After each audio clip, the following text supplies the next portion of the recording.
Hello friends, how are you. I hope कि आप सब अच्छे होंगे। Welcome to expert opinion.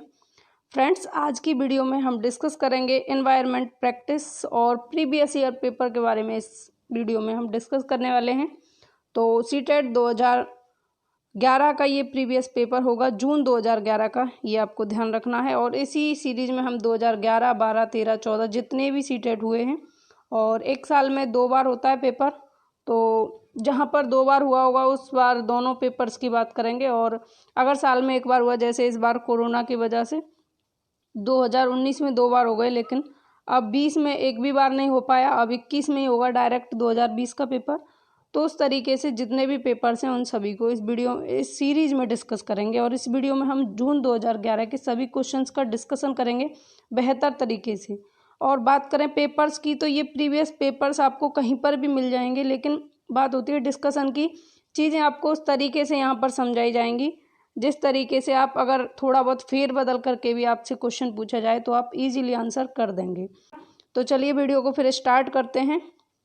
Start करेंगे वीडियो को।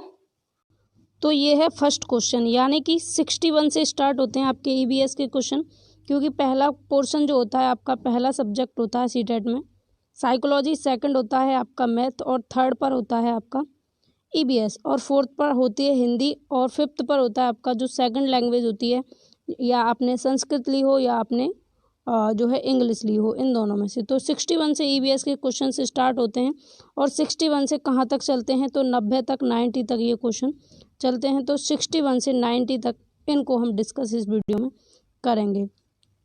तो 61वां क्वेश्चन है जो ले लेते हैं यहाँ पर, और मज़ेदार डिस्कशन करेंगे, और बीच बीच में इंटरेस्टिंग कुछ बातें भी करते रहेंगे, जिससे कि आपको बोरिंग फील ना हो, क्योंकि वीडियो थोड़ा बड़ा होगा। 30 क्वेश्चंस को इसमें हम डिस्कशन के साथ में चर्चा इसमें करने वाले हैं। तो 61 क्वेश्चन है, पर्यावरण अध्ययन के शिक्षक के रूप में आप बच्चों को चिड़ियाघर ले जाने की योजना बनाते हैं। आप बच्चों को निम्नलिखित में से कौन सी गतिविधि करने की अनुमति नहीं देंगे। तो अगर आप पर्यावरण के एक शिक्षक हैं और आपने योजना बनाई है कि बच्चों को चिड़ियाघर ले जाना है, जू ले जाना है, घुमा कर लाना है, तो आप बच्चों को इनमें से कौन सा कार्य करने की अनुमति नहीं देंगे। क्वेश्चन ये कह रहा है आपसे। तो क्वेश्चन कैसा है, नेगेटिव पूछा गया है, तो ध्यान से आप आंसर करिएगा। ऑप्शंस को पढ़ लेते हैं। चिड़ियाघर के जानवरों के लिए बहुत सारी खाने की सामग्री ले जाना, चिड़ियाघर के विभिन्न जानवर कौन सा भोजन खाते हैं यह पता लगाना, चिड़ियाघर में जिन जानवरों को वे देखेंगे उनकी फ़ोटो एकत्रित करना, और चिड़ियाघर में उन्होंने जो देखा उसका चित्र बनाने के लिए उनकी ड्राइंग की कॉपी को साथ ले जाना। तो इनमें से कौन सा कार्य ना करने के लिए आप बच्चों को कहेंगे। जल्दी से लगाएंगे आंसर। और इसका राइट आंसर है ऑप्शन फर्स्ट, चिड़ियाघर के जानवरों के लिए बहुत सारी खाने की सामग्री ले जाना। ऑप्शन फर्स्ट यहाँ पर गलत होगा, इसकी आप बच्चों को अनुमति नहीं देंगे, ये गतिविधि करने के लिए आप नहीं कहेंगे, क्योंकि चिड़ियाघर में अनेकों जानवर होंगे, बहुत सारे होंगे, और उनके लिए खाने की सामग्री ले जाना संभव नहीं होगा। इसलिए आप बच्चों को ये गतिविधि करने के लिए रोकेंगे, ये गतिविधि करने की अनुमति नहीं देंगे। बाकी के तीनों पॉइंट जो हैं आपके पॉजिटिव हैं, कि विभिन्न जानवरों के लिए कौन सा भोजन खाते हैं ये जानकारी करना, ये पता लगाना, क्योंकि आप बच्चों को घुमाने ले जा रहे हैं तो उन्हें पता लगाना, यानी कि उनको खोजने के आप अवसर प्रदान करेंगे कि कौन सा जानवर क्या खाता है। चिड़ियाघर में जिन जानवरों को देखेंगे उनकी फ़ोटो एकत्रित करना, तो पिक्स लेने के लिए भी आप बच्चों को नहीं रोकेंगे, क्योंकि बच्चे घर पे आकर लोगों के साथ में चर्चाएं करेंगे तो उन फोटोज़ को दिखा सकते हैं, और उनसे उनकी मेमोरी भी जो है डेवलप होगी कि कौन सा जानवर कैसा होता है।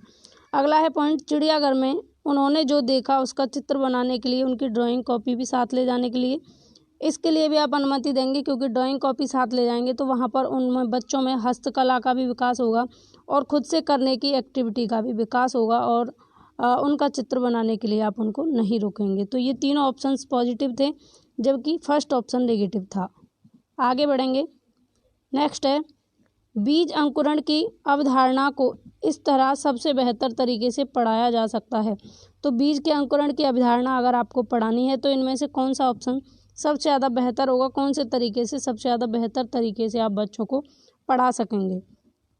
तो ऑप्शन पढ़ते हैं, बने रहिए, जल्दी जल्दी से आंसर करने का प्रयास कीजिए और ऑप्शंस को जल्दी से पढ़ लीजिए।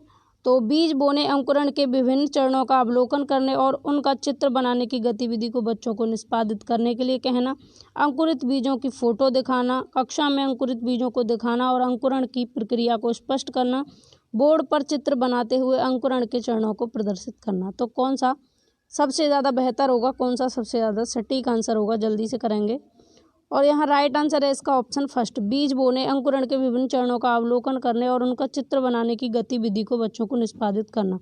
तो देखिए यहाँ पर सारी ही ये तीनों ऑप्शन इसी में इंक्लूड हो गए, तो ये ऑप्शन सबसे ज़्यादा बेहतर हो गया, क्योंकि यहाँ पर बीज बोने के लिए आप उसके विभिन्न चरणों का भी अवलोकन करने के लिए कह रहे हैं बच्चों को, कि जो अंकुरण होने की प्रक्रिया उसके जितने भी चरण हैं उनका अवलोकन करने के लिए भी कह रहे हैं। तो इससे क्या होगा, बच्चों में ऑब्जर्वेशन की हैबिट का विकास होगा, डेवलप होगी ऑब्जर्वेशन की हैबिट, और उनका चित्र बनाने की गतिविधि। तो जब वो उन चीज़ों का चित्र बनाएंगे, बीज बोने की जो अंकुरित पौधा है उसका चित्र खुद से बनाएंगे, ड्राइंग करेंगे, तो क्या होगा, उनमें ड्राइंग कला का भी विकास होगा और बच्चे खुद से एक्टिविटी करके खुद की गतिविधियों से भी सीखेंगे और बच्चों को निष्पादित करने के लिए आप कहेंगे। तो फर्स्ट ऑप्शन यहाँ सबसे ज़्यादा बेहतर रहेगा बजाय कि इन तीनों की। आगे बढ़ेंगे अगले क्वेश्चन की तरफ। और सीटेट 31 जनवरी को है, तो आप लोग लगे रहिए बहुत श्रद्धा से, बड़ी मेहनत के साथ में, क्योंकि रुकावटें आती हैं सफलता की राहों में, ये कोई नहीं जानता, फिर भी वह मंजिल पा लेता है जो हार नहीं मानता। तो रुकावटें आएंगी, हो सकता है आपने पहले भी सीटेट दिया हो, आपका क्लियर ना हुआ हो, लेकिन इस बार आपका क्लियर होगा अगर आप लगे रहेंगे। आपकी जो राह है उसमें जो रुकावटें आई हैं वो रुकावटें कुछ नहीं कर पाएंगी यदि आप मन से हार नहीं मानते। तो आप मन से हार ना माने और लगे रहें, एग्ज़ाम की तैयारी अच्छे तरीके से करते रहें, और एक्सपर्ट ओपिनियन आपके लिए बेहतर कंटेंट लाता रहेगा। और प्रीवियस पेपर में इसलिए करा रही हूँ, इसको कराने का एक टारगेट ये भी है कि कुछ लोगों के पास में प्रीवियस पेपर प्रैक्टिस सेट नहीं है, तो इसके थ्रू आप अच्छे तरीके से अपने प्रीवियस पेपर्स लगा सकते हैं, क्योंकि 6 से 8 नंबर का प्रीवियस पेपर से ज़रूर फंस जाता है। तो यहाँ से आपके 6 से 8 नंबर की आपको हेल्प मिलेगी। और दूसरी बात यह है कि जो आप प्रैक्टिस सेट लगाते हैं बुक में हार्ड कॉपी से, उसमें क्या होता है कि आपको सिर्फ दृश्य सामग्री मिलती है, लेकिन यहाँ पर आपको श्रव्य दृश्य दोनों तरीके की सामग्री मिलेगी। तो यहाँ पर आप सुन भी रहे हैं चीज़ों को जो मैं डिस्कशन कर रही हूँ, और आप देख भी रहे हैं, तो यहाँ से आप बेहतर तरीके से समझ सकेंगे। और तीसरा फ़ायदा ये है कि जैसे आप कोई काम कर रहे हैं तो उस काम को करते हुए भी आप वीडियो को सुन सकते हैं, देख सकते हैं।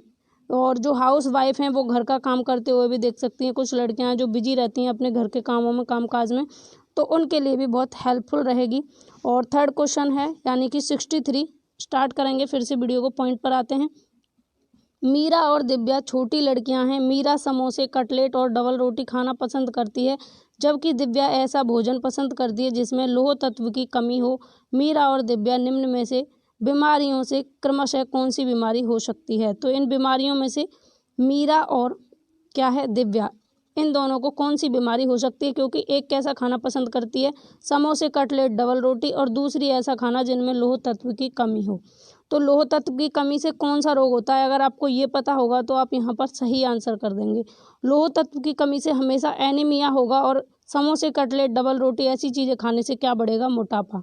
तो यहाँ पर मोटापा और एनीमिया, इन रोगों से ये मीरा और दिव्या ग्रसित हो सकती हैं, क्योंकि समोसे एवं कटलेट में मौजूद जो वसा है उसके कारण मीरा जो है मोटी होगी और इसकी मोटापे की संभावना बढ़ेगी, और दिव्या लौह तत्व की कमी वाले भोजन खाएगी तो उससे एनीमिया की कमी होगी, यानी एनीमिया रोग होने का खतरा हो जाएगा। बॉडी में कौन सा रोग होने का खतरा होगा? एनीमिया। आगे बढ़ेंगे, अगला है क्वेश्चन, बच्चों को विभिन्न प्रकार के ईंधनों से परिचित कराने के लिए शिक्षक। यदि आप बच्चों को एक शिक्षक के रूप में आप स्कूल में हैं और आप बच्चों को ईंधनों से परिचित कराना चाहते हैं, अपने ऊपर आप सोच कर जब ही आंसर करें तो आपका आंसर गलत होगा ही नहीं। तो आप बच्चों को ईंधनों से परिचित कराना चाहते हैं, अनेक प्रकार के ईंधनों के बारे में जानकारी देना चाहते हैं, तो आप किस तरीके से उनको बेहतर जानकारी दे पाएंगे? तो ऑप्शन हैं यहाँ पर, कक्षा में कुछ ईंधनों के नमूने दिखा सकता है, एक लघु फिल्म दिखाने के साथ खाना पकाने के लिए इस्तेमाल होने वाले संभावित ईंधन के प्रकारों पर बच्चों के साथ चर्चा कर सकता है, या चार्ट पर ईंधनों के चित्र प्रदर्शित कर सकता है, या बच्चों से विभिन्न प्रकार के ईंधनों की सूची बनाने के लिए कह सकता है। तो कौन सा ऑप्शन यहाँ सबसे ज़्यादा बेहतर होगा? जल्दी से आंसर करें, जल्दी से फास्ट आंसर करेंगे। और इसका राइट आंसर है ऑप्शन सेकंड, एक लघु फिल्म दिखाने के साथ खाना पकाने के लिए इस्तेमाल होने वाले संभावित ईंधन के प्रकारों पर बच्चों के साथ चर्चा कर सकता है। सबसे ज़्यादा बेहतर आंसर रहेगा, क्योंकि कुछ ईंधनों के नमूने दिखा देना सही नहीं होगा। आप पूरी तरह से ईंधनों से परिचित अगर कराना चाहते हैं तो, और चार्ट पर ईंधनों के चित्र को प्रदर्शित करना भी इतना बेहतर नहीं होगा जितना सेकंड ऑप्शन है। और बच्चों से विभिन्न प्रकार के ईंधनों की सूची बनवाना भी इतना बेहतर नहीं होगा, क्योंकि इस ऑप्शन में ज़्यादा चीज़ों को इंक्लूड किया गया है। और सीटेट यही कहता है कि जिस ऑप्शन में, यानी कि होलिस्टिक की बात करता है सीटेट, समग्रतावादी बात करता है, जिस ऑप्शन में और सारे ऑप्शंस को भी इंक्लूड किया गया हो, उसी में सभी को दर्शाया गया हो, वही ऑप्शन सही होता है। तो एक लघु फिल्म दिखाने के साथ खाना पकाने के लिए इस्तेमाल होने वाले संभावित ईंधनों के प्रकारों पर बच्चों के साथ चर्चा करना। जैसा कि मैंने अभी आपसे कहा था, जैसे लघु फिल्म दिखाने का मतलब क्या है, इसमें मतलब ये होगा कि इसमें बच्चे के साथ में बच्चे की ज़्यादा इंद्रियां जो हैं कार्यरत होंगी, ज़्यादा इंद्रियां एक्टिव होंगी, क्योंकि फिल्म दिखाने में होगा क्या कि उसे दृश्य सामग्री भी मिलेगी और वो सुनेगा भी, श्रव्य सामग्री भी मिलेगी। तो इससे बच्चे का ज़्यादा संज्ञानात्मक विकास बढ़ेगा, इसलिए ऑप्शन सेकंड यहाँ सही होगा और बच्चा ईंधनों से बहुत अच्छी तरीके से परिचित हो सकेगा। आई होप कि आपको समझ में आया होगा ये क्वेश्चन। आगे बढ़ते हैं, नेक्स्ट है क्वेश्चन, मानचित्र पढ़ने के लिए आवश्यक कौशल में शामिल है। यदि मानचित्र पढ़ना चाहते हैं तो इनमें से कौन सा कौशल आवश्यक है? ऑप्शंस हैं, अभिव्यक्तात्मक योग्यताओं को बेहतर करने के लिए विलक्षण संप्रेषण कौशल। नेक्स्ट है स्थान, दूरी और दिशाओं की सापेक्ष स्थिति को समझने की योग्यता। ड्राइंग और पेंटिंग में विलक्षण कुशलता। और अगला है ग्लोब पर स्थिति दर्शाने के लिए स्केच और गणनाओं का उपयोग करने की योग्यता। तो यहाँ कौन सा ऑप्शन सबसे ज़्यादा बेहतर होगा, ये आपको बताना है और जल्दी से आंसर करने का प्रयास करें। अगर आपको मानचित्र पढ़ना है, कोई मैप अगर आपको पढ़ना है या बच्चों को मैप पढ़ाना है, मैप पढ़ाने के कौशल का विकास करना है, तो कौन सा ऑप्शन सबसे ज़्यादा बेहतर रहेगा? सबसे ज़्यादा बेहतर रहेगा ऑप्शन सेकंड। ऑप्शन सेकंड यहाँ सबसे ज़्यादा बेहतर है, स्थान, दूरी और दिशाओं की सापेक्ष स्थिति को समझने की योग्यता। यदि आप में स्थान, दूरी और दिशाओं की सापेक्ष स्थिति को समझने की योग्यता है तो आप मानचित्र पढ़ने के लिए आवश्यक कौशल में बिल्कुल पारंगत हैं। मानचित्र क्या होता है? किसी भी सील आकृति का प्रतिरूप होते हैं, यानी कि कोई बंद आकृति है उसका प्रतिरूप होते हैं मानचित्र, और जिन पर उस सील आकृति के स्थान, दूरी और दिशाओं की सापेक्ष स्थिति को दर्शाया जाता है। इसलिए स्थान, दूरी और दिशाओं की सापेक्ष स्थिति को समझने की योग्यता अगर आप में है तो आप मानचित्र पढ़ने के आवश्यक कौशल से परिपूर्ण हैं। आगे बढ़ेंगे, नेक्स्ट है पर्यावरण अध्ययन की कक्षा में बच्चों के व्यक्तिगत अनुभवों को महत्व देना शिक्षक को लाभ पहुंचाता है। यदि आप पर्यावरण की कक्षा में हैं, ईबीएस की क्लास के अंदर हैं और बच्चों के जो बिल्कुल अपने व्यक्तिगत अनुभव हैं उनको महत्व देना है, तो ये आपके लिए किस चीज़ में लाभ पहुंचाएगा? ऑप्शंस हैं, विषय को बच्चों के अनुभव संसार से जोड़ने और विमर्श व सीखने को बढ़ावा देने में। अगला है उसकी ऊर्जा बचाने में, क्योंकि बच्चे बातचीत करना पसंद करते हैं, बच्चों के विशिष्ट अनुभवों को जानने में। और नेक्स्ट है बच्चों की भाषा और संप्रेषण कुशलताओं को सुधारने और परिमार्जित करने में। तो यहाँ पर कौन सा ऑप्शन सबसे ज़्यादा सही होगा? यदि इन्वायरमेंट की कक्षा में हैं आप और बच्चों के इंडिविजुअल अनुभव, जो उनके इंडिविजुअल्स एक्सपीरियंसेस हैं, उनको महत्व देना आपको किस तरीके से लाभ पहुँचाता है? तो यहाँ पर ऑप्शन फर्स्ट सही होगा, बच्चों को विषय को बच्चों के अनुभव संसार से जोड़ने और विमर्शवाद सीखने को बढ़ावा देने में। तो फर्स्ट ऑप्शन सही होगा, क्योंकि पर्यावरण अध्ययन की कक्षा में बच्चों के व्यक्तिगत अनुभवों को महत्व देना शिक्षक को विषय को बच्चों के अनुभव संसार से जोड़ने और विमर्श सीखने को बढ़ावा देने में लाभ पहुंचाता है। क्योंकि अगर आप बच्चों के इंडिविजुअल एक्सपीरियंसेस को महत्व दे रहे हो तो ऐसा करने से होगा क्या, जो विषय है वो बच्चों के अनुभव संसार से, यानी कि दैनिक जीवन से उनके जुड़ जाएगा और उनके साथ में आप जो विचार विमर्श है उसको करने में भी उन्हें बढ़ावा देंगे। तो ऑप्शन फर्स्ट यहाँ सबसे ज़्यादा बेहतर होगा। आगे है, यह देखा गया कि पाचन क्रिया बाहर की अपेक्षा आमाशय के अंदर अधिक तेज़ी से होती है, क्योंकि पाचन क्रिया जो है वो आमाशय की बाहर जो होती है उसकी अपेक्षा आमाशय में अधिक ज़्यादा तेज़ी से होती है। ऐसा क्यों होता है? तो एनसीईआरटी का ही टॉपिक है ये, आपको आंसर बताना है। ऑप्शंस हैं, पाचक रस जब आमाशय के बाहर रखते हैं तो निष्क्रिय हो जाते हैं, आमाशय के अंदर भोजन का मंथन होता रहता है जिससे उसकी सतह का क्षेत्रफल बढ़ जाता है और एंजाइम की क्रिया तेजी से हो जाती है। और पाचक रस आमाशय के अंदर अम्लीय होते हैं जबकि बाहर क्षारीय होते हैं। अगला है, आमाशय के अंदर भोजन की उपस्थिति में पाचक रस का उत्पादन बहुत ज़्यादा होता है। तो सही कौन सा होगा यहाँ ऑप्शन, जल्दी बताएंगे, जल्दी से लगाएंगे राइट आंसर। तो राइट आंसर है यहाँ ऑप्शन सेकंड। ऑप्शन सेकंड यहाँ राइट होगा। आमाशय के अंदर भोजन का मंथन होता रहता है। जो आमाशय है उसके अंदर भोजन का क्या होता रहता है, मंथन होता रहता है। जैसे आप आटा नहीं गूंथते हैं, जब आटे को आप बहुत ज़्यादा गूंथेंगे तो क्या होगा, वो एकदम नरम हो जाएगा और उससे रोटियां जो बनेंगी बहुत अच्छे तरीके से और उनकी शेप भी बहुत अच्छी आती है। ऐसे ही आमाशय के अंदर भोजन का क्या होता है, मंथन होता है। जिस तरीके से आप आटे को गूंथते हैं वैसे ही आमाशय के अंदर भोजन का भी मंथन होता है, यानी कि गुथाई होती है, जिससे उसकी सतह का क्षेत्रफल क्या है, बढ़ जाता है और एंजाइम की क्रिया तेज हो जाती है। और इसी प्रकार इसीलिए क्या होता है कि जो आमाशय है उसके अंदर तेजी से भोजन की पाचन क्रिया होगी जबकि उसकी अपेक्षा बाहर बहुत स्लो होगी। तो यहाँ सेकंड ऑप्शन सही रहेगा आपका। तो चीज़ें अगर आपको समझ आ रही हैं, लाइक शेयर करते रहें, लाइक शेयर करते रहें, बीच बीच में लाइक शेयर करते रहें। और इसी के साथ में आप अपने जो हैं आपका रास्ता खुद बनाना है। आपको किसी के ऊपर डिपेंड नहीं रहना है, खुद करना है जो भी करना है। क्योंकि सीढ़ियाँ उन्हें मुबारक हों जिन्हें सिर्फ छत तक जाना है। सीढ़ियाँ उन लोगों को मुबारक हों जिन्हें सिर्फ छत तक जाना है। आपकी तो मंजिल आसमान है और आपको रास्ता खुद बनाना है। अगर आपको आसमान तक जाना है तो रास्ता भी आपको खुद बनाना होगा, अपना रास्ता खुद बनाना होगा। इस बार सीटेट में 120 प्लस मारिएगा, यही कामना मैं आपके लिए करती हूँ। और इसी के लिए मैं आपके लिए बेहतर जो है कंटेंट लाती रहूँगी। और अभी तक जो भी डाला है एक्सपर्ट ओपिनियन पर वो सभी यूज़फुल है। एनसीईआरटी का जितना भी मैटर डला हुआ है सब यूज़फुल है। तो आप लोग सभी देखिए और आपके 120 प्लस आने से कोई रोक नहीं सकता, ये आपको ध्यान रखना है। आगे है, निम्नलिखित कथनों में से कौन सा प्राथमिक स्तर पर पर्यावरण अध्ययन पढ़ाने का उद्देश्य नहीं है। तो इनमें से पर्यावरण अध्ययन को पढ़ाने का उद्देश्य नहीं है ये बताना है, नेगेटिव है पॉइंट आपका।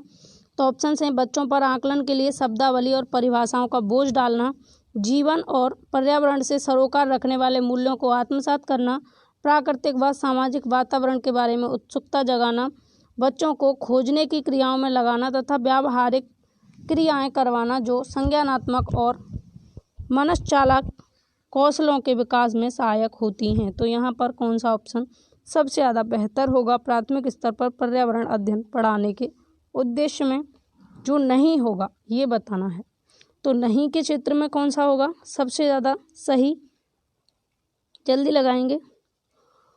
और आई होप कि आपने आंसर लगा लिया होगा। तो पर्यावरण अध्ययन पढ़ाने के परिप्रेक्ष्य में प्राइमरी लेवल पर फर्स्ट ऑप्शन जो है आपका नहीं होगा, बच्चों पर आकलन के लिए शब्दावली और परिभाषाओं का बोझ डालना।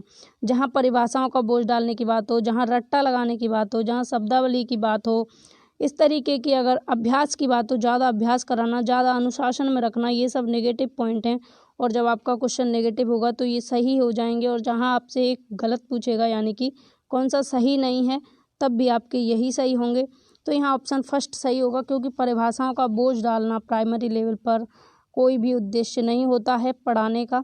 और सेकंड ऑप्शन है, जीवन और पर्यावरण को सरोकार रखने वाले मूल्यों को आत्मसात करना, ये सही है। यहाँ पर प्राकृतिक एवं सामाजिक वातावरण में उत्सुकता राइट है। और बच्चों को खोजने की क्रियाओं में लगाना, व्यावहारिक क्रियाएं करवाना जो संज्ञानात्मक और मनश्चालक कौशलों के विकास में सहायक होती हैं, यानी कि बच्चों को खोज करने के अवसर देना और उनसे जो है हस्तक्रियाएं कराना, यानी कि खुद से करके सीखने की क्रियाएं कराना, व्यावहारिक क्रियाएं उनको देना, उनके संज्ञान में वृद्धि करता है। तो यहाँ ऑप्शन फर्स्ट गलत हो जाएगा। आगे है, भैंस की पीठ पर अक्सर बगुला यानी कि इग्रेट पक्षी बैठा दिखाई देता है। ऐसा इसलिए होता है क्योंकि आपने देखा होगा भैंस बैठी रहती है, उनकी पीठ पर बगुले को आपने अक्सर बैठा हुआ देखा होगा।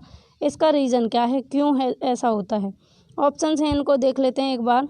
भैंस की पीठ पर परजीवी कीट खाता है, घास में पाए जाने वाले कीट खाता है, भैंस की पीठ पर बैठकर गाना पसंद करता है, उड़ने के बाद थोड़ा आराम करता है। ये क्वेश्चंस हैं प्रीवियस पेपर के और रिपीटेड क्वेश्चंस आते हैं सीटेट में। तो यहीं से आपके 8 से 10 नंबर का फंस जाएगा। तो आप जितने भी मैं प्रीवियस पेपर कराती हूँ उनको देखते रहिएगा। तो यहाँ सही आंसर क्या होगा, भैंस की पीठ पर बगुला अगर बैठता है तो इसका रीज़न क्या है? ऑप्शन फर्स्ट सही होगा, भैंस की पीठ पर परजीवी कीट खाता है। भैंस की पीठ पर बगुला के बीच कौन सा संबंध होता है? सहोपकारिता का या सहजीवी का संबंध इसको कह सकते हैं। ये कई तरीके से ऑप्शन को दे देता है। सहजीवी संबंध भी होता है और भैंस की पीठ पर बगुला जो है परजीवी कीट खाने को उसको मिल जाते हैं और भैंस की जो भी परजीवियों से रक्षा होती रहती है। भैंस है उसको परजीवियों से प्रॉब्लम होती है और उन परजीवियों को बगुला खा जाता है। तो बगुले का भी फायदा होता है क्योंकि उसके पेट की पूजा होती है और भैंस का इसलिए फायदा होता है क्योंकि वो परजीवियों से अपनी रक्षा कर पाती है जो बगुला उनको खा जाता है। तो दोनों ही लोगों को फायदा इसमें होता है, इसलिए इसे सहजीवी संबंध या सहोपकारिता का संबंध कहते हैं। आगे बढ़ेंगे। नेक्स्ट है पर्यावरण अध्ययन की पाठ्य पुस्तक में रेलवे टिकट का एक नमूना दिखाना। अगर ईवीएस की क्लास के अंदर हैं आप और आपने बच्चों को रेलवे टिकट का एक नमूना दिखा दिया, ठीक है, कि उसमें कहाँ से कहाँ तक जाना है, कितने किलोमीटर की दूरी तय करनी है, कितने रुपए का टिकट है, इस तरीके की जो भी जानकारी होती हैं उसमें बच्चे को आपने दिखाया। तो इसका क्या उद्देश्य है? ऑप्शन है यहाँ निष्कर्ष पर पहुँचने की बच्चों की कुशलता का विकास करता है, बच्चों को वास्तविक जानकारी से अंतःक्रिया करने का अवसर देता है, साथ ही अवलोकन की कुशलता का विकास करता है। अगला है पॉइंट बच्चों को रेल के किराए के बारे में बताता है। नेक्स्ट है टिकट में प्रयुक्त विभिन्न संक्षिप्ताक्षरों का ज्ञान उपलब्ध कराता है। तो यहाँ कौन सा ज़्यादा बेहतर होगा ऑप्शन, ये आपको बताना है। तो यहाँ पर जब आप रेलवे टिकट का एक नमूना बच्चों को दिखा रहे हैं पर्यावरण की क्लास के अंदर, तो इसमें क्या होगा? ऑप्शन सेकंड सही होगा। बच्चों को वास्तविक जानकारी से अंतःक्रिया करने का अवसर देता है, साथ ही अवलोकन की कुशलता का विकास करता है। जब बच्चा टिकट को खुद से देखेगा तो जो वास्तविक क्रियाएं हैं, वास्तविक जानकारी जो है उसके साथ अंतःक्रिया करेगा, यानी कि उसको अच्छे तरीके से जानेगा, उसका ऑब्जर्वेशन करेगा कि टिकट में कितने रुपए की टिकट है और कहाँ से कहाँ तक का इसमें सफ़र तय करना है। इन सारी चीज़ों का वो अवलोकन करेगा और उसमें उसे अंतःक्रिया करने का अवसर मिलेगा और ऑब्जर्वेशन की कुशलता का उसके अंदर विकास होगा। तो यहाँ पर ऑप्शन सेकंड सही होगा। नेक्स्ट है निम्नलिखित में से कौन सा प्राथमिक विद्यालय में पर्यावरण अध्ययन पढ़ाने का उद्देश्य निरूपित करता है? तो यहाँ पर देखेंगे अपने ज्ञान का विस्तार करने के लिए बच्चों को सूचना देना, उन्हें कौन सी पुस्तकें पढ़नी चाहिए। अगला ऑप्शन है विद्यालय में बच्चों के अनुभवों को बाहरी दुनिया से जोड़ना। नेक्स्ट है बच्चों को तकनीकी शब्दावली और परिभाषाओं से परिचित कराना। नेक्स्ट है पर्यावरण अध्ययन से संबंधित तकनीकी शब्दों का आकलन। तो यहाँ पर जल्दी से आंसर करेंगे। सही आंसर क्या होगा? जल्दी करें आंसर। और करते क्या है कि जो गलत ऑप्शन है उनको हटा देंगे तो सही हमें पता लग जाएगा। जैसे पहला है ऑप्शन अपने ज्ञान का विस्तार करने के लिए बच्चों को सूचना देना कि उन्हें कौन सी पुस्तकें पढ़नी चाहिए, तो ये ऑप्शन इतना सही नहीं है। आगे पढ़ेंगे थर्ड ऑप्शन को, बच्चों को तकनीकी शब्दावली और परिभाषाओं से परिचित कराना। जैसा कि मैंने अभी आपको बताया, परिभाषाओं की अगर बात की जाएगी, रट्टा लगाने की, तकनीकी शब्दों की बात की जाएगी तो ये प्राइमरी लेवल पर कारगर नहीं होंगे। तो ऑप्शन थर्ड यहाँ गलत हो जाएगा। पर्यावरण अध्ययन से संबंधित तकनीकी शब्दों की फिर बात हुई है तो ये ऑप्शन भी गलत हो जाएगा। जो बात इसमें कही गई वही बात इसमें कही गई, इसलिए दोनों गलत हो जाएंगे। और सेकंड ऑप्शन है विद्यालय में बच्चों के अनुभवों को बाहरी दुनिया से जोड़ना। तो जो बच्चों के विद्यालय के अनुभव हैं उनको उनकी बाहरी दुनिया से जोड़ना, उनको उनके परिवेश से जोड़ना, ये सबसे ज़्यादा बेहतर रहेगा।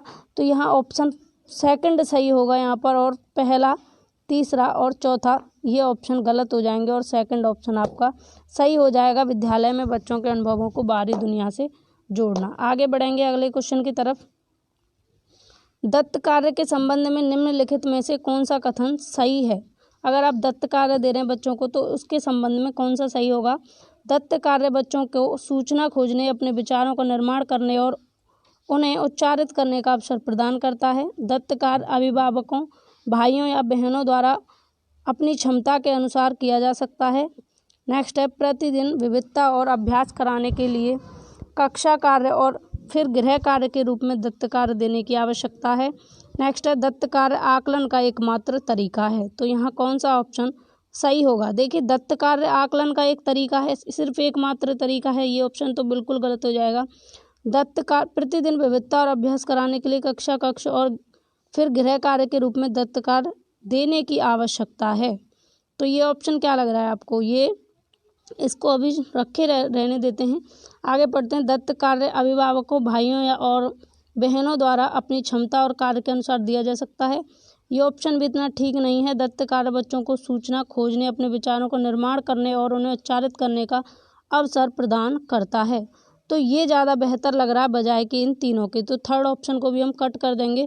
पहला ऑप्शन सबसे ज़्यादा बेहतर है। दत्त कार्य बच्चों को सूचना खोजने, जैसे आपने कोई कार्य दिया कि अपने 10 पड़ोसियों के नाम लिख कर लाइए, तो बच्चे क्या करेंगे, उन चीज़ों को खोजेंगे, अपने पड़ोसियों से जाकर, अपने आसपास में जाकर ये काम करेंगे, सभी का नाम पूछेंगे। तो सूचना खोजने, अपने विचारों का निर्माण करने और उन्हें उच्चारित करने का उनको अवसर मिलता है। तो ऑप्शन फर्स्ट यहाँ सबसे ज़्यादा सही होगा, ये ध्यान रखना है आपको। आगे बढ़ेंगे अगले क्वेश्चन की तरफ, और आप लोगों को हौसला रखना है कि आप बहुत अच्छा स्कोर इस बार करेंगे। अगर आपके अंदर हौसला जिंदा है तो आपको कोई रोक नहीं सकता, क्योंकि हौसले के तरकस में कोशिश का वो तीर जिंदा रख, हार जाए चाहे ज़िंदगी में सब कुछ, मगर जीतने की उम्मीद जिंदा रख। अगर आपके अंदर जीतने की उम्मीद है तो आपको कोई हरा नहीं सकता। क्वेश्चन है, पर्यावरण अध्ययन की कक्षा में सरल प्रयोग और निदर्शन किए जा सकते हैं। तो ऑप्शंस देखेंगे यहाँ पर, पर्यावरण अध्ययन की कक्षा के अंतर्गत सरल प्रयोग और निदर्शन के लिए किसमें सबसे ज़्यादा बेहतर रहेंगे। तो ऑप्शंस हैं, बच्चों द्वारा पूछे गए प्रश्नों पर आधारित विचारों पर चर्चा करने, अवलोकनों को दर्ज करने तथा उनका विश्लेषण करने। अगला है, कक्षा में अनुशासन को सुनिश्चित करने हेतु बच्चों को नियंत्रित करने के लिए, बच्चों को स्वयं कर सीखने के योग्य बनाने और अवलोकन कौशलों को पैदा करने के लिए, और उच्च कक्षाओं में क्या किया जाता है उसका अनुसरण करने के लिए। तो कौन सा ऑप्शन सबसे ज़्यादा सही रहेगा, कौन सा ऑप्शन सबसे ज़्यादा सही रहेगा, जल्दी से राइट आंसर लगाएंगे। तो यहाँ देखिए ऑप्शन फोर्थ देख सकते हैं, उच्च कक्षाओं में क्या किया जाता है उसका अनुसरण करने, ये गलत हो जाएगा। यहाँ पर पर्यावरण अध्ययन की कक्षा में अगर आप सरल प्रयोग और निदर्शन जो है किए जा सकते हैं किसके लिए, तो यहाँ देखिए थर्ड ऑप्शन सबसे ज़्यादा बेहतर लग रहा है, बच्चों को स्वयं सीखने के योग्य बनाना। जहाँ स्वयं सीखने की बात होगी वो ऑप्शन सबसे ज़्यादा सही होगा। जहाँ स्वयं सीखने की बात होगी वो ऑप्शन क्या होगा, सबसे ज़्यादा सही होगा। स्वयं सीखने के योग्य बनाना और अवलोकन कौशलों को पैदा करने के लिए, और बच्चों में ऑब्जर्वेशन की हैबिट का विकास करने के लिए, ऑब्जर्वेशन कौशलों को, ऑब्जर्वेशन स्किल्स पैदा करने के लिए सबसे ज़्यादा बेहतर रहता है। और सेकंड ऑप्शन है, कक्षा में अनुशासन को सुनिश्चित, जहां अनुशासन की बात होगी प्राइमरी लेवल पर, वो बिल्कुल गलत हो जाएगा। और आप 1 से 5 की इस प्रैक्टिस सेट को लगा रहे हैं तो ये भी ध्यान रखना है आपको कि आप प्राइमरी लेवल की बच्चों को पढ़ाने की बात कर रहे हैं। बच्चों द्वारा पूछे गए प्रश्नों पर आधारित विचारों पर चर्चा करने, अवलोकन को दर्ज करने तथा उनका विश्लेषण करने। तो ये ऑप्शन भी इतना सटीक नहीं है। थर्ड ऑप्शन सबसे ज़्यादा बेहतर है कि बच्चों को स्वयं सीखने के योग्य बनाने और अवलोकन कौशलों को पैदा करने। अगर थर्ड ऑप्शन नहीं होता तो हम फर्स्ट के साथ चले जाते, लेकिन थर्ड यहाँ पर इससे भी ज़्यादा बेहतर है, तो थर्ड ऑप्शन सबसे ज़्यादा सही होगा। आगे नेक्स्ट क्वेश्चन, दुर्गा एक गांव में रहती है और लकड़ी या गोबर के उपले का ईंधन इस्तेमाल करते हुए चूल्हे पर खाना पकाती है। पिछले 3 महीनों से उसे तेज खांसी आ रही है, इसका कारण हो सकता है। तो इसका कारण क्या हो सकता है? ऑप्शन होंगे, जलते हुए ईंधन के धुएं से उसे एलर्जी हो गई होगी, उसकी झोंपड़ी के अंदर और बाहर प्रदूषण तथा वृद्धावस्था। नेक्स्ट है, ईंधन के जलने से उत्पादित कार्बन मोनोऑक्साइड जो उसकी श्वसन नली में जमा हो गई है। अगला है लास्ट ऑप्शन, जलते हुए ईंधन से उत्पादित काला धुआं जो उसकी श्वसन नली में जमा हो गया है। तो सबसे ज़्यादा बेहतर ऑप्शन कौन सा होगा यहाँ पर, ये बताना है। तो ऑप्शन फोर्थ सही होगा, जलते हुए ईंधन से उत्पादित काला धुआं। जब वह जो है लकड़ी के गोबर या उपले से ईंधन जलाती है और उससे खाना बनाती है, तो क्या होता है, उस ईंधन से जलते हुए ईंधन से जो धुआं उत्पादित होता है वो उसकी श्वसन नली में, सांस लेने की नली में जमा हो गया है, जिसकी वजह से उसे क्या हो रही है, 3 महीनों से तेज खांसी उसको हो रही है। आगे बढ़ेंगे, अगला क्वेश्चन है,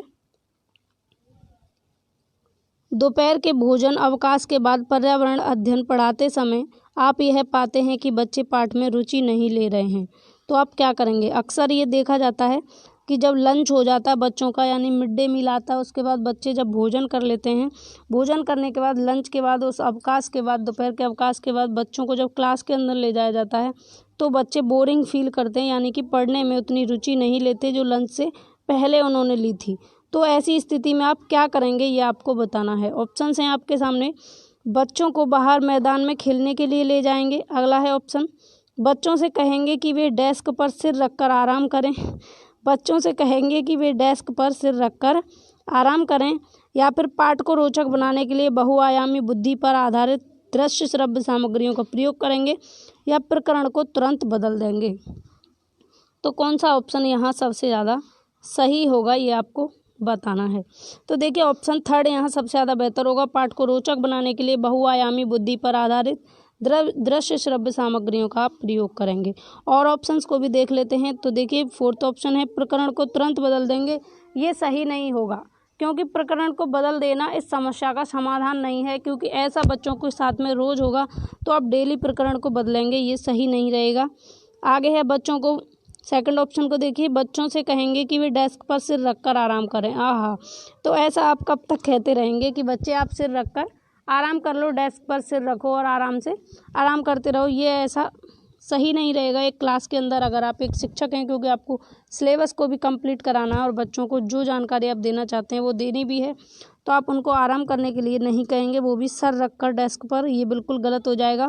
फर्स्ट ऑप्शन है बच्चों को बाहर मैदान में खेलने के लिए ले जाएंगे, ये भी सही नहीं है, क्योंकि सबसे ज़्यादा बेहतर ऑप्शन ये रहेगा, क्योंकि कभी कभी खेल खेल में आपको पढ़ाना सही रहता है, लेकिन हमेशा ये सही नहीं रहेगा, क्योंकि ये जो बोरिंग फील हो रही है बच्चों को वो पर डे होगी। तो यहाँ ऑप्शन थर्ड ज़्यादा सही रहेगा। पाठ को रोचक बनाने के लिए बहुआयामी बुद्धि पर आधारित दृश्य श्रव्य सामग्रियों का आप प्रयोग करेंगे। आगे है क्वेश्चन, एक विद्यालय ने राजस्थान के लिए कक्षा 5 के बच्चों के शैक्षिक भ्रमण की योजना बनाई। भ्रमण के दौरान बच्चों से आप क्या अपेक्षाएं रखेंगे, या आपको क्या अपेक्षाएं रहेंगी, आपकी जो अपेक्षाएं वो बच्चों से क्या रहेंगी इस भ्रमण के दौरान। ऑप्शंस हैं, यदि उनके कोई प्रश्न हैं तो उन्हें दर्ज कर लेना चाहिए और घर पहुंचने के बाद अभिभावकों से उन्हें पूछना चाहिए।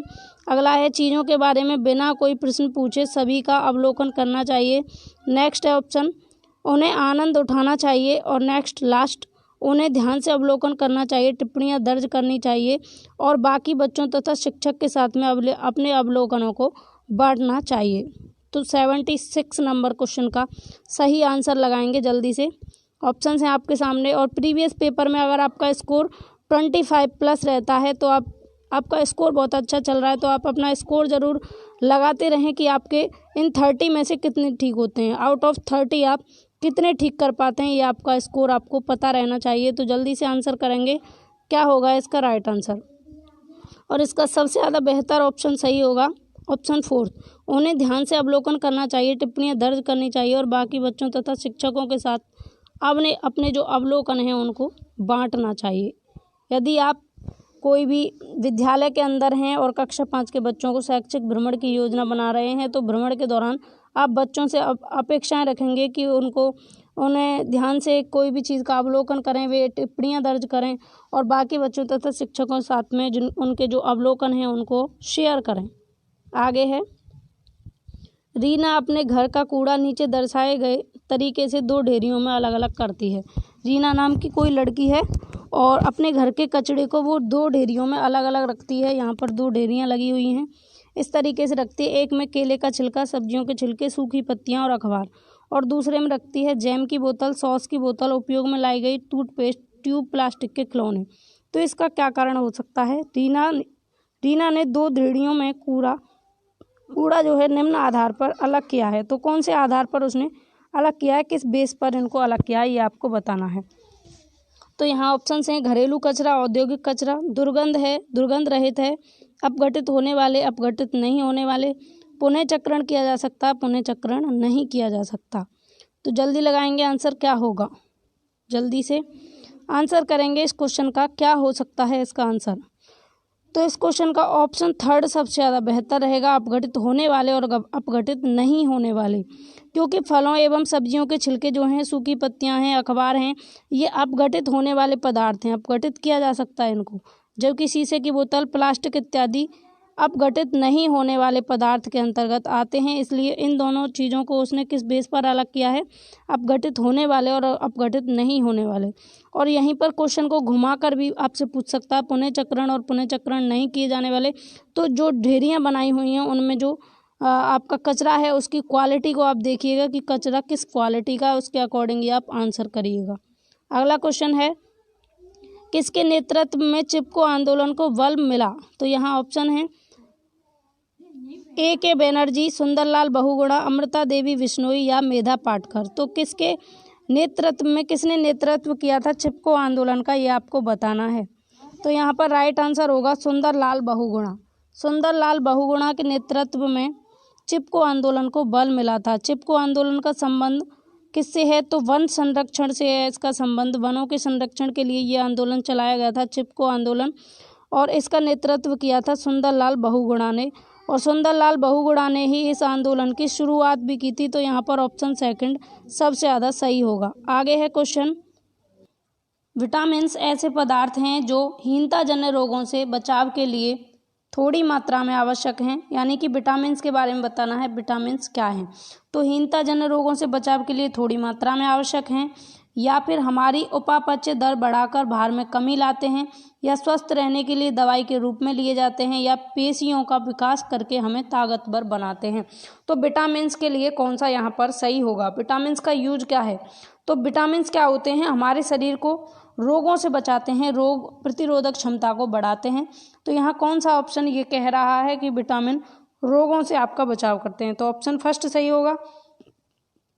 हीनताजन्य रोगों से बचाव के लिए थोड़ी मात्रा में आवश्यक होते हैं। क्या आवश्यक होते हैं, विटामिन्स। अगला है क्वेश्चन, ग्रामीण क्षेत्रों में गाय के गोबर से झोपड़ी की दीवारों और फर्श को लीपा जाता है, उन्हें क्यों लीपा जाता है, क्या कारण होता है। अपने गांव में देखा होगा कि गाय के गोबर से झोपड़ी की दीवारों को और फर्श को लीप देते हैं, तो क्या रीजन होता है। ऑप्शंस हैं, फर्श को प्राकृतिक रंग देने के लिए, जी जी जी, नो नो नो, कीड़ों को दूर रखने के लिए, चिकना और साफ बनाने के लिए, खुरदरा बनाकर घर्षण बनाने के लिए। तो कौन सा ऑप्शन सही होगा, कौन सा ऑप्शन यहाँ पर सही होगा, ये आपको बताना है। तो गोबर से झोपड़ी की दीवारों को और फर्श को लीपा जाता है, इसका क्या कारण होता है। तो ऑप्शन सेकंड यहाँ सही होगा, कीड़ों को दूर रखने के लिए। ऐसा क्यों किया जाता है, ताकि जो कीड़े हैं वो दूर रह सकें, कीट जो होते हैं छोटे छोटे उनको दूर रखा जा सके, इसलिए गोबर से झोपड़ी की दीवारों और फर्श को लीपा जाता है। आगे बढ़ेंगे, अगला है क्वेश्चन, एक किसान दाने को भूसे से अलग करना चाहता है, जिस प्रक्रिया से यह किया जा सकता है वह कहलाएगी। तो ये ऑप्शंस छोटे छोटे हैं यहाँ पर, और क्वेश्चंस भी छोटे छोटे हैं, जल्दी से बताना है आपको। कोई किसान है जो भूसे से दाने हैं, मान लीजिए भूसा में गेहूं के दाने मिले हुए हैं, उनको किसान अलग करना चाहता है, तो कौन सी प्रक्रिया के द्वारा अलग कर सकता है। और सही आंसर होगा ऑप्शन फोर्थ, निष्पावन। निष्पावन प्रक्रिया के थ्रू भूसे से दाने को अलग किया जा सकता है, यानी कि उसको हवा में अगर वो उड़ाने का काम करेगा तब भी उससे भूसा अलग उड़ जाएगा, अलग अलग हो जाएगा और दाने अलग हो जाएंगे। आगे, पर्यावरण अध्ययन की पाठ्य पुस्तक में पहेलियां शामिल करने का निम्न में से कौन सा उद्देश्य नहीं है। जैसे आप ईवीएस की कोई बुक पाठ्य पुस्तक देखते हैं, उसके अंदर पहेलियां होती हैं, तो उसमें पहेलियों को शामिल करने का कौन सा उद्देश्य नहीं है, ये आपको बताना है। जो हैं उनको आप अलग करिए और जो नहीं है उसको अलग करके और उसी को टिक कर दीजिए जल्दी से। तो आंसर करिए जल्दी से। ऑप्शंस हैं, बच्चों के मस्तिष्क को भ्रमित करना और उन्हें इस भ्रम का आनंद उठाने देना। नेक्स्ट ऑप्शन, सृजनात्मक चिंतन की योग्यता और उत्सुकता का विकास करना। नेक्स्ट है, बच्चों में आलोचनात्मक चिंतन शक्ति विकसित करना। और अगला है, बच्चों में तर्कणा शक्ति का विकास करना। जल्दी से लगाएंगे, राइट आंसर होगा क्या, जल्दी से आराम से सोच कर लगाएं, धीरज रख के, क्योंकि थोड़ा धीरज रख और थोड़ा और जोर लगाता रहे, किस्मत के जंग लगे दरवाजे को खुलने में तो वक्त लगता है। तो ऑप्शन का आंसर करिए, थोड़ा सोचिए, पढ़िए, क्योंकि यहाँ पर आप टाइम लेंगे तो एग्जाम में आप कम टाइम में चीज़ों को कर पाएंगे। तो आई होप कि आपने आंसर कर लिया होगा। और यहाँ पर राइट आंसर क्या होगा, राइट आंसर की बात करेंगे। राइट आंसर है ऑप्शन फर्स्ट, बच्चों के मस्तिष्क को भ्रमित करना और उन्हें इस भ्रम का आनंद उठाने देना। तो प्राइमरी लेवल पर जो ईवीएस की पाठ्य पुस्तक होती हैं, उसमें जो पहेलियाँ हैं, जो कहानियाँ हैं जो शामिल होती हैं, उनका उद्देश्य ये नहीं होता कि बच्चों के मस्तिष्क को भ्रमित किया जाए और उन्हें इस भ्रम का आनंद उठाने दिया जाए, बल्कि उद्देश्य क्या होता है, बच्चों में सृजनात्मकता का विकास करना, सृजन चिंतन का विकास करना, जो मौलिकता है बच्चों की माइंड की, संज्ञान की, उसको विकसित करना, उत्सुकता का विकास करना। क्योंकि बच्चों में कुछ चीज़ों को जो उसके उनके परिवेश में उनको मिलती हैं उनको एक्वायर करने की पहले से ही योग्यता होती है। तो उस योग्यता का विकास करना, उस संज्ञान का विकास करना, उनके अंदर जो उत्सुकता है उसको विकसित करना, उनके अंदर ऑब्जर्वेशन की चीज़ों को विकसित करना और आलोचनात्मक चिंतन विकसित करना और तर्कणा शक्ति का विकास करना। तर्कणा शक्ति का यानी कि जो रीजनिंग थॉट जो होते हैं उनको विकसित करना इसका उद्देश्य होता है, ना कि बच्चों को भ्रमित करना। आगे बढ़ेंगे। एक पुरुष जिसका रक्त ओ है और एक ए रक्त वर्ग वाली स्त्री से शादी करता है, उसके पहले बच्चे के रक्त समूह ओ होने की संभावना हो सकती है। यानी कि कोई पुरुष है उसका ब्लड ग्रुप क्या है, ओ है, और कोई लेडी है उसका ब्लड ग्रुप क्या है, ए है। तो जो बच्चा होगा, बेबी होगा दोनों का, उसके ओ रक्त वर्ग का होने के चांसेस कितने परसेंट तक हैं। तो ऐसी स्थिति में क्या होता है, ऐसी स्थिति में जो पहला बच्चा होता है उसके जो ओ लेवल का रक्त वर्ग होने की संभावना 50% होती है। तो ऑप्शन थर्ड यहाँ सही होगा। और अगर आपसे ये पूछा जाता कि ए होने की संभावना कितनी है, तो ए होने की संभावना भी 50% रहेगी। आगे बढ़ेंगे अगले क्वेश्चन की तरफ। टूटता तारा है, टूटते तारे को और किस नाम से जानते हैं, उल्का पिंड के नाम से भी जानते हैं। तो उल्का पिंड या टूटता तारा क्या है। ऑप्शन हैं, उल्काप जो पृथ्वी के वायुमंडल में प्रवेश करते ही आग पकड़ लेता है, एक समान गति से चलने वाला तारा, एक चमकता पिंड जो वायुमंडल में एक समान गति से चलता है, एक तारा जिसके एक सिरे पर पूंछ होती है। तो कौन सा सही होगा इस क्वेश्चन के संदर्भ में। ऑप्शन फर्स्ट सही होगा। उल्काप जो पृथ्वी के वायुमंडल में प्रवेश करते ही आग पकड़ लेता है वो क्या कहलाता है, टूटता तारा या उल्का पिंड कहलाता है। क्योंकि वायुमंडल में जब वो प्रवेश करता है तो आग पकड़ लेता है और वहीं पर गायब हो जाता है। तो ऑप्शन फर्स्ट सही होगा। आगे बढ़ेंगे। क्वथन यानी उबलना और वाष्पीकरण में अंतर है। क्वथन में और वाष्पीकरण में क्या अंतर है ये बताना है। उबलने में और भाप बनकर उड़ने में आपको अंतर बताना है। इन दोनों के बीच में क्या अंतर है। ऑप्शन है, क्वथन से द्रव का आयनन कम हो जाता है जबकि वाष्पीकरण में नहीं। आगे है, क्वथन में द्रव से वाष्प में परिवर्तन देखा जा सकता है जबकि वाष्पीकरण देखा नहीं जा सकता। आगे है, क्वथन से जल की अवस्था बदल जाती है जबकि वाष्पीकरण में नहीं। और नेक्स्ट है लास्ट, वाष्पीकरण किसी भी तापमान पर हो सकता है जबकि क्वथन नहीं। तो क्या होगा सही। और सही आंसर की अगर बात करें तो यहाँ पर सही आंसर होगा ऑप्शन फोर्थ। सही आंसर क्या होगा, सही है ऑप्शन फोर्थ ही सही होगा। वाष्पीकरण किसी भी तापमान पर हो सकता है जबकि क्वथन नहीं। जो वाष्पीकरण होता है वो किसी भी तापमान पर होगा, बट दरअसल होना चाहिए तापमान, क्योंकि क्वथन और वाष्पीकरण में ये अंतर है कि वाष्पीकरण किसी भी तापमान पर हो सकता है जबकि क्वथन नहीं हो सकता। आगे बढ़ेंगे। प्राथमिक स्तर पर आकलन में शामिल होना चाहिए। तो प्राइमरी लेवल पर जब आप आकलन कर रहे होंगे तो कौन सी चीज़ शामिल होनी चाहिए। ऑप्शन हैं, अर्धवार्षिक और वर्ष के अंत में वार्षिक परीक्षाएं। नेक्स्ट है, छोटे बच्चों को उत्तीर्ण अथवा अनुत्तीर्ण की श्रेणी के अंतर्गत आंकने के लिए प्रत्येक सप्ताह गृह कार्य और कक्षा कार्य। नेक्स्ट है, शिक्षक द्वारा सतत और संरचनात्मक असंरचनात्मक तरीके से किए गए अवलोकन को बच्चों और अभिभावकों के साथ बांटना। और नेक्स्ट एंड लास्ट, प्रत्येक सप्ताह औपचारिक परीक्षाएं और खेल तथा उन्हें प्रगति पत्र में दर्ज करना। तो इस क्वेश्चन का आंसर आपने लगा लिया होगा। Very simple question, very simple answer. तो आई होप कि आप यहाँ पर गलती नहीं करेंगे, यहाँ पर गलती आप नहीं करेंगे, ये मैं उम्मीद करती हूँ। तो जल्दी से आंसर करेंगे, जल्दी से आंसर करेंगे। क्या होगा आकलन का उद्देश्य। तो यहाँ पर देखिए जो ये ऑप्शन में ये दिया है, शिक्षक द्वारा सतत और संरचनात्मक तरीके से किए गए अवलोकन को बच्चों और अभिभावकों के साथ बांटना। ठीक है, अगर ये संरचनात्मक होता तो ये ऑप्शन बिल्कुल सही हो जाता, लेकिन जो असंरचनात्मक चीज़ है इसने इस ऑप्शन को गलत कर दिया। ऑप्शन थर्ड गलत, ऑप्शन सेकंड और ऑप्शन फर्स्ट भी गलत, क्योंकि अर्धवार्षिक परीक्षा और वर्ष के अंत में जो परीक्षाएं ली जाती हैं उसके बेस पर आप आकलन नहीं कर सकते। छोटे बच्चों को उत्तीर्ण तथा अनुत्तीर्ण की कैटेगरी में डिवाइड करके भी आप आंसर नहीं कर सकते हैं। इसका ये सही नहीं रहेगा, आकलन सही नहीं होगा। जबकि यहाँ ऑप्शन ये ठीक है, और ऑप्शंस की अपेक्षा प्रत्येक सप्ताह औपचारिक परीक्षाएं और खेल तथा उन्हें प्रगति पत्र में दर्ज करना, ये ऑप्शन सही है। बट यहाँ पर औपचारिक परीक्षाओं की बात हुई है, तो ये ऑप्शन भी इतना सटीक नहीं लग रहा है। आप लोग आंसर करिए जल्दी, आपके हिसाब से कौन सा इसका आंसर होगा। इसमें यहाँ से असंरचनात्मकता चीज़ को हटा देते हैं क्योंकि ये यहाँ मिसप्रिंट है और ऑप्शन थर्ड यहाँ सही हो जाएगा। शिक्षक द्वारा सतत और संरचनात्मक तरीके से किए गए अवलोकन को बच्चों और अभिभावकों के साथ बांटना।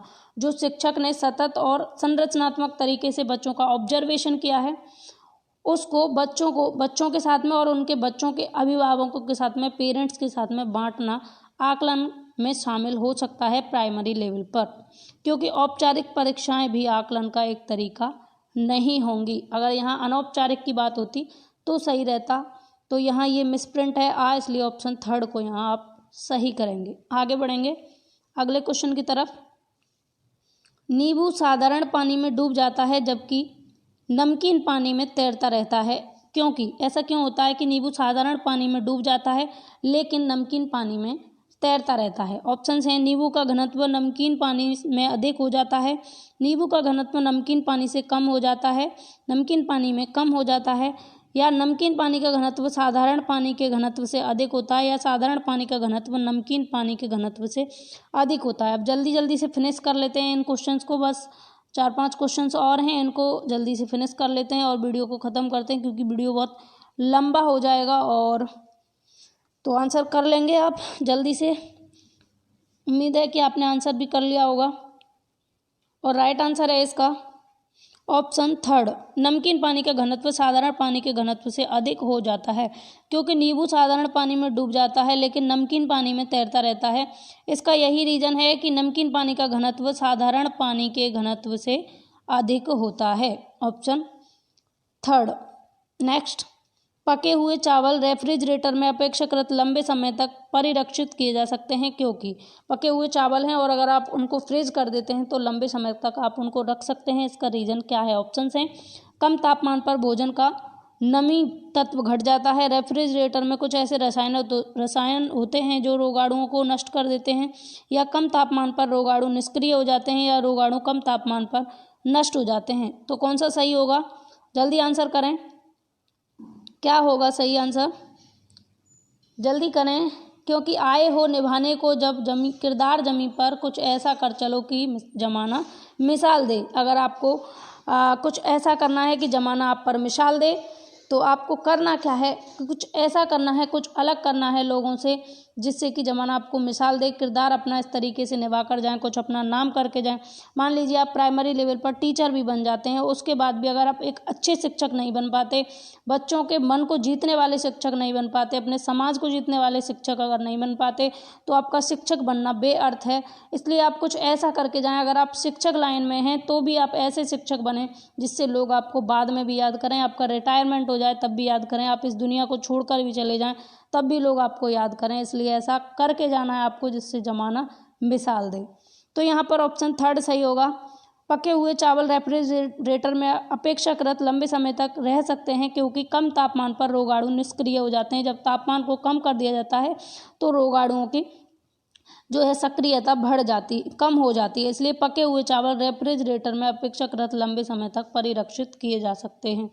आगे है क्वेश्चन सेकंड लास्ट, रक्त की जांच द्वारा किसकी उपस्थिति में मलेरिया की पहचान होती है? तो रक्त की अगर आप जांच करवा रहे हैं, ब्लड चेक करवाने जा रहे हैं तो कौन सी उपस्थिति ऐसी है जिसकी वजह से मलेरिया की पहचान होती है? आप मलेरिया की पहचान करेंगे कैसे? ऑप्शन हैं, लाल रक्त कोशिकाओं में मच्छर के अंडे, लाल रक्त कोशिकाओं में मलेरिया परजीवी प्लाज्मोडियम, या फिर रक्त में क्षतिग्रस्त यकृत कोशिकाएं, या रक्त में मच्छर के लार्वे। तो कौन सी एक स्थिति होगी जिसकी वजह से आप ये पहचान कर पाएंगे कि आपको मलेरिया हुआ है? ब्लड टेस्ट में कैसे आप पता लगा पाएंगे, ये आपको बताना है। और ऑप्शन यहाँ पर सेकंड सही होगा, लाल रक्त कोशिकाओं में मलेरिया परजीवी यानी कि प्लाज्मोडियम। लाल रक्त कोशिकाओं में मलेरिया परजीवी प्लाज्मोडियम की उपस्थिति से, उसके प्रेजेंटेशन से आपको पता लगेगा। आप उसमें वो ब्लड जो आपका चेक होगा यानी कि जाँच में पता लगेगा कि लाल रक्त कोशिकाओं में मलेरिया परजीवी यानी कि प्लाज्मोडियम जो है इसकी उपस्थिति वहाँ पर होगी।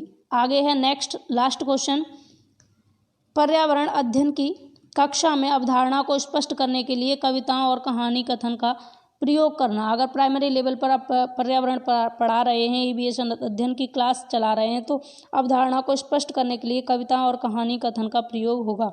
ऑप्शंस हैं, बच्चों में विद्यमान भाषिक एवं सांस्कृतिक विविधताओं को ध्यान में रखता है। ऑप्शंस हैं, उचित दिशा में बच्चों की ऊर्जा को संकेंद्रित करता है, या फिर पाठ को आनंददायक और रोचक बनाने में मदद करता है, या फिर स्थानीय एवं विश्व स्तर पर संसार की प्रकृति को खोजने और कल्पना शक्ति की योग्यता का विकास करने में मदद करता है। जहाँ पर कहानी की बात होगी, किसकी बात होगी? कहानी की।